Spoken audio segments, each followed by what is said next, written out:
সন্তানের ভবিষ্যৎ সুখে ভরি তোলার চেষ্টা, এই তো প্রত্যেক মাতা পিতার প্রথম কর্তব্য, যাদের আপনি এই সংসারে এনেছেন, যাদের কর্মের দ্বারা এই জগৎ আপনারও পরিচয় পাবে ভবিষ্যতে। তাদের ভবিষ্যৎ সুখদায়ক করার চেষ্টার চেয়ে অধিক গুরুত্বপূর্ণ আর কী বা হতে পারে? কিন্তু সুখ আর সুরক্ষা, এসব কি মানুষের কর্ম থেকেই প্রাপ্ত হয় না?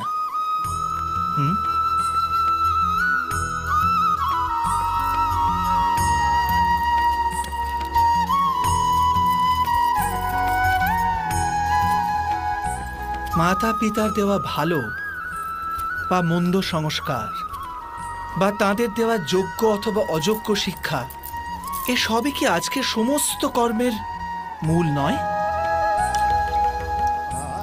সংস্কার আর শিক্ষার থেকে তৈরি হয় মানুষের চরিত্র।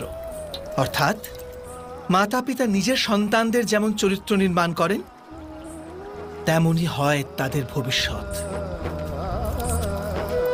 কিন্তু তবু অধিকতর মাতা পিতা নিজেদের সন্তানের ভবিষ্যৎ সুরক্ষিত করার চিন্তায় তাদের চরিত্র নির্মাণের কার্যের কথা ভুলেই যান।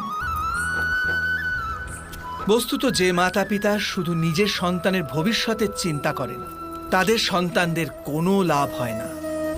কিন্তু যে মাতা পিতা নিজের সন্তানের ভবিষ্যৎ নয়, তার চরিত্রের নির্মাণ করেন, সেই সন্তানের প্রশস্তি বিশ্ব সংসার করে। স্বয়ং বিচার করুন,